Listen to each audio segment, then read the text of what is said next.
Hello दोस्तों, आपका स्वागत है आज की न्यू क्लास में। आज हम आपको बताएंगे जनगणना 2027 से रिलेटेड टॉप 50 क्वेश्चन जो बहुत ही इंपॉर्टेंट होने वाला है। आप लोग शुरू से लेकर अंत तक जरूर देखिएगा। चलिए बढ़ते हैं क्वेश्चन की ओर। आपका पहला क्वेश्चन हो जाएगा, जनगणना 2027 भारत की कौन सी पूर्ण डिजिटल जनगणना है? तो इसका राइट आंसर हो जाएगा ऑप्शन नंबर ए, पहली। चलिए बढ़ते हैं अगला क्वेश्चन की ओर। आपका अगला क्वेश्चन हो जाएगा, जनगणना 2027 भारत की कुल कौन सी जनसंख्या है? तो इसका राइट आंसर हो जाएगा ऑप्शन नंबर सी, 16वीं जनसंख्या है। चलिए बढ़ते हैं अगला क्वेश्चन की ओर। आपका अगला क्वेश्चन हो जाएगा, जनगणना 2027 स्वतंत्र भारत की कौन सी जनगणना है? तो इसका राइट आंसर हो जाएगा 8वीं। चलिए बढ़ते हैं अगला क्वेश्चन की ओर। आपका अगला क्वेश्चन हो जाएगा, जनगणना 2027 के ब्रांड एम्बेसडर कौन है? तो इसका राइट आंसर हो जाएगा ऑप्शन नंबर बी, सुदर्शन पाटनायक।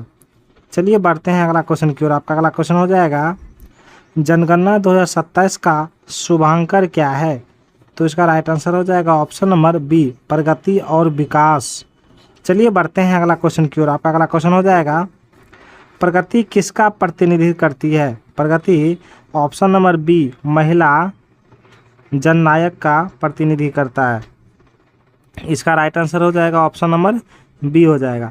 चलिए बढ़ते हैं अगला क्वेश्चन की ओर। आपका अगला क्वेश्चन हो जाएगा, विकास किसका प्रतिनिधि करता है? विकास किसका प्रतिनिधि करता है? तो इसका राइट आंसर हो जाएगा ऑप्शन नंबर बी, पुरुष संगणक।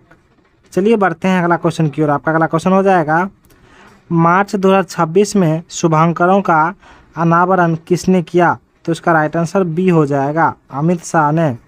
चलिए बढ़ते हैं अगला क्वेश्चन की ओर। आपका अगला क्वेश्चन हो जाएगा, जनगणना 2027 के रजिस्ट्रार जनरल एवं जनगणना आयुक्त कौन है? तो इसका राइट आंसर बी हो जाएगा, मृत्युंजय कुमार नारायण।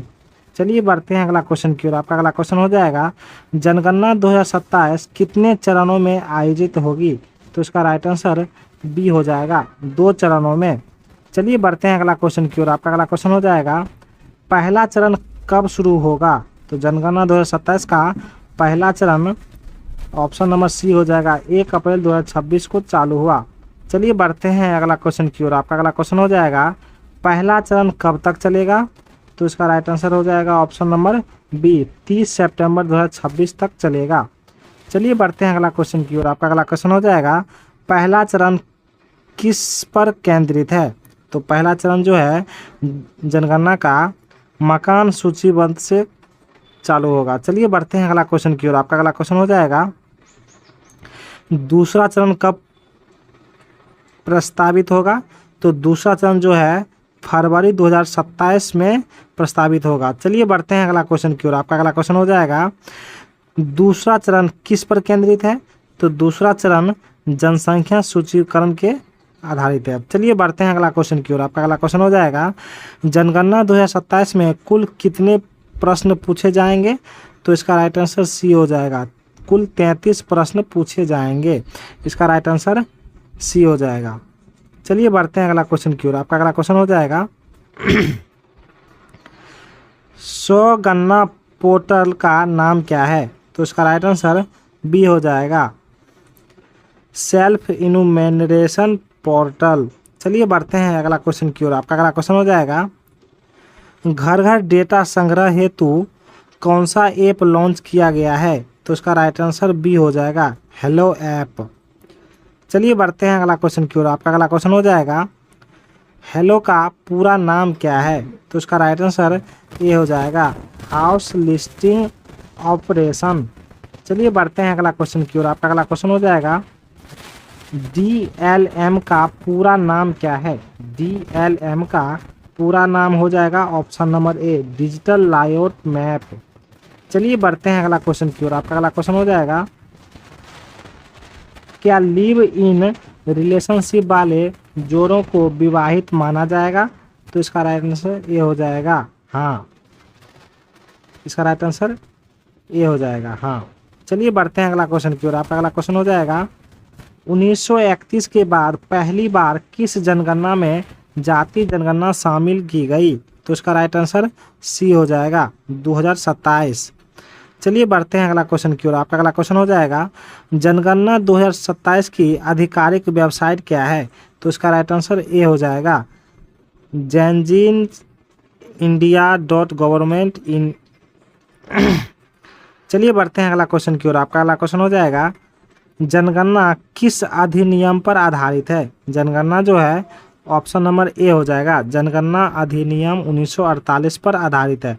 चलिए बढ़ते हैं अगला क्वेश्चन की ओर। आपका अगला क्वेश्चन हो जाएगा जनगणना नियम किस वर्ष बनाए गए? तो जनगणना नियम ऑप्शन नंबर बी हो जाएगा 1990 अधिनियम पर बनाया गया। चलिए बढ़ते हैं अगला क्वेश्चन की ओर। आपका अगला क्वेश्चन हो जाएगा जनगणना 2027 कितनी भाषाओं में आयोजित होगी? तो जनगणना 2027 जो है 16 भाषाओं में आयोजित होगी। चलिए बढ़ते हैं अगला क्वेश्चन की ओर। आपका अगला क्वेश्चन हो जाएगा जनगणना 2027 की फोकस थीम क्या है? जनगणना 2027 की फोकस थीम क्या है? तो इसका राइट आंसर बी हो जाएगा जनगणना से जन कल्याण। चलिए बढ़ते हैं अगला क्वेश्चन की ओर। आपका अगला क्वेश्चन हो जाएगा जनगणना संविधान की किस सूची का विषय है? जनगणना संविधान के संघ सूची का विषय है। चलिए बढ़ते हैं अगला क्वेश्चन की ओर। आपका अगला क्वेश्चन हो जाएगा जनगणना का उल्लेख संविधान की किस अनुसूची में है? तो जनगणना का उल्लेख संविधान की 7वीं अनुसूची में है। चलिए बढ़ते हैं अगला क्वेश्चन की ओर। आपका अगला क्वेश्चन हो जाएगा जनगणना संघ का विषय किस अनुच्छेद में है? तो जनगणना संघ का विषय ऑप्शन नंबर बी 246 अनुच्छेद में है। चलिए बढ़ते हैं अगला क्वेश्चन की ओर। आपका अगला क्वेश्चन हो जाएगा परिसीमन का प्रावधान किस अनुच्छेद में है? तो परिसीमन का प्रावधान ऑप्शन नंबर बी यानी 82 अनुच्छेद में है। चलिए बढ़ते हैं अगला क्वेश्चन की ओर। आपका अगला क्वेश्चन हो जाएगा भारत में जनगणना कितने वर्षों में होती है? तो भारत में जनगणना जो है 10 वर्षों में एक बार होती है। चलिए बढ़ते हैं अगला क्वेश्चन की ओर। आपका अगला क्वेश्चन हो जाएगा जनगणना 2021 की 11 के आयुक्त कौन थे? तो जनगणना 2011 के आयुक्त सी चंद्रमौली जी थे। चलिए बढ़ते हैं अगला क्वेश्चन की ओर। आपका अगला क्वेश्चन हो जाएगा भारत की पहली जनगणना कब हुई? तो भारत की पहली जनगणना जो है 1872 ईस्वी में हुई है। चलिए बढ़ते हैं अगला क्वेश्चन की ओर। आपका अगला क्वेश्चन हो जाएगा 1872 की जनगणना के समय वायसराय कौन थे? तो 1872 की जनगणना के समय वायसराय लॉर्ड मेयो थे। चलिए बढ़ते हैं अगला क्वेश्चन की ओर। आपका अगला क्वेश्चन हो जाएगा भारत की पहली समकालीन नियमित जनगणना कब हुई? तो इसका राइट आंसर बी हो जाएगा 1881। चलिए बढ़ते हैं अगला क्वेश्चन की ओर। आपका अगला क्वेश्चन हो जाएगा 1881 की जनगणना के समय वायसराय कौन थे? तो इसका राइट आंसर बी हो जाएगा लॉर्ड रिपन। चलिए बढ़ते हैं अगला क्वेश्चन की ओर। आपका अगला क्वेश्चन हो जाएगा जनगणना किस मंत्रालय के अधीन होती है? तो जनगणना जो है वो गृह मंत्रालय के अधीन होती है। चलिए बढ़ते हैं अगला क्वेश्चन की ओर। आपका अगला क्वेश्चन हो जाएगा स्वतंत्र भारत की पहली जनगणना कब हुई? तो स्वतंत्र भारत की पहली जनगणना 1951 ईस्वी में हुई है। 39 का सी हो जाएगा। चलिए बढ़ते हैं अगला क्वेश्चन की ओर। आपका अगला क्वेश्चन हो जाएगा किस दशक में जनसंख्या वृद्धि दर नकारात्मक रही? तो किस दशक में नकारात्मक रही? तो इसका राइट आंसर बी हो जाएगा 1911 से 1921 के बीच। चलिए बढ़ते हैं अगला क्वेश्चन हो जाएगा भारतीय जनगणना का जनक किसे कहा जाता है? तो भारतीय जनगणना का जनक option number B Henry Walter को कहा जाता है। चलिए बढ़ते हैं अगला क्वेश्चन की ओर। आपका अगला क्वेश्चन हो जाएगा हेनरी वाल्टर ने ढाका में पहली व्यक्ति जनगणना कब कराई? तो इसका राइट आंसर 1830 ईस्वी हो जाएगा। चलिए बढ़ते हैं अगला क्वेश्चन की ओर। आपका अगला क्वेश्चन हो जाएगा जनगणना 2027 में पहली बार कौन सी विशेष सुविधा दी गई? तो इसका राइट आंसर बी हो जाएगा स्वगणना। चलिए बढ़ते हैं अगला क्वेश्चन की ओर। आपका अगला क्वेश्चन हो जाएगा जनगणना 2027 में जाति गणना कितने वर्षों बाद शामिल की गई? तो इसका राइट आंसर सी हो जाएगा 96 वर्ष। चलिए बढ़ते हैं अगला क्वेश्चन की ओर। आपका अगला क्वेश्चन हो जाएगा जनगणना 2027 में डेटा संग्रह मुख्य रूप से किस माध्यम से किया जाएगा? तो इसका राइट आंसर बी हो जाएगा मोबाइल ऐप और डिजिटल प्लेटफॉर्म। चलिए बढ़ते हैं अगला क्वेश्चन की ओर। आपका अगला क्वेश्चन हो जाएगा जनगणना 2027 का मुख्य उद्देश्य क्या है? तो जनगणना 2027 का मुख्य उद्देश्य जो है जनसंख्या और सामाजिक आर्थिक आंकड़े एकत्र करना है।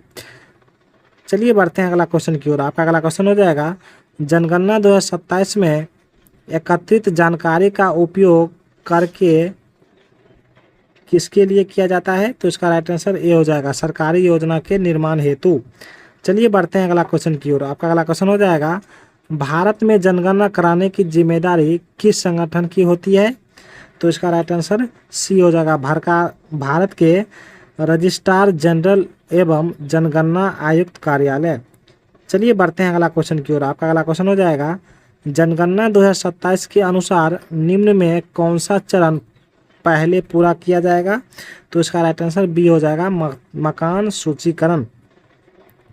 चलिए बढ़ते हैं अगला क्वेश्चन की ओर। आपका अगला क्वेश्चन हो जाएगा, जनगणना के आंकड़ों का सबसे महत्वपूर्ण उपयोग किस कार्य में होता है? तो इसका राइट आंसर ए हो जाएगा, जनसंख्या आधारित योजना बनाने में। यदि आपको यह वीडियो अच्छा लगा हो तो प्लीज़ लाइक एंड सब्सक्राइब करें। चलिए मिलते हैं नेक्स्ट वीडियो में, धन्यवाद।